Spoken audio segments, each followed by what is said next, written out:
জাতিসংঘ সাধারণ পরিষদ অধিবেশনের প্রথম দিনে ব্যস্ত সময় পার করছেন অন্তর্বর্তী সরকারের প্রধান উপদেষ্টা ডক্টর মোহাম্মদ ইউনূস।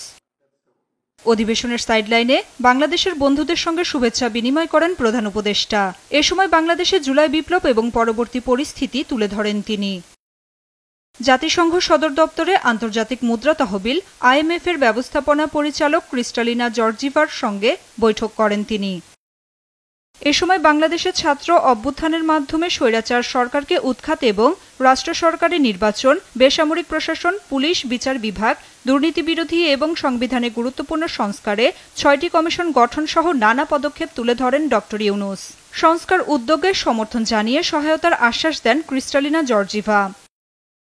রোহিঙ্গা সংকট নিয়ে জাতিসংঘের কর্মকর্তাদের সঙ্গে উচ্চ পর্যায়ের সভা করেন প্রধান উপদেষ্টা।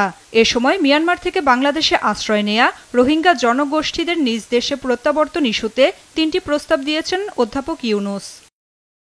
এগুলো হলো রোহিঙ্গা সংকট মোকাবিলায় কর্মপন্থা নির্ধারণে অংশীজনদের নিয়ে সম্মেলন আয়োজন, জাতিসংঘ এবং বাংলাদেশের মধ্যকার জয়েন্ট রেসপন্স প্ল্যান আরও বেগবান এবং সম্প্রদায়টির উপর পরিচালিত গণহত্যার বিচার ও জবাবদিহিতা নিশ্চিত করা।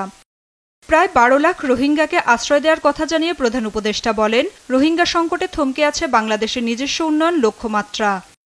এর আগে কানাডার প্রধানমন্ত্রী জাস্টিন ট্রুডোর সঙ্গে সৌজন্য সাক্ষাৎ করেন প্রধান উপদেষ্টা।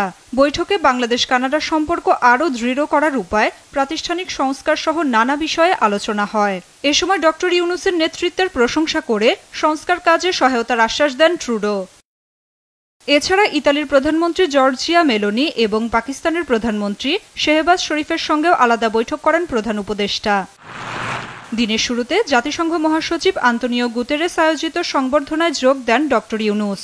সেখানে জাতিসংঘ সাধারণ পরিষদের ৭৯তম অধিবেশনে যোগদানকারী বিশ্ব নেতাদের স্বাগত জানান সংস্থাটির মহাসচিব।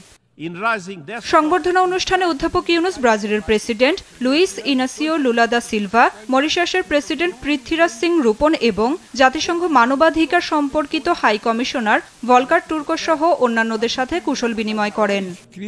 নাফিয়া ফারসানা, দেশ টিভি, নিউজ ডেস্ক।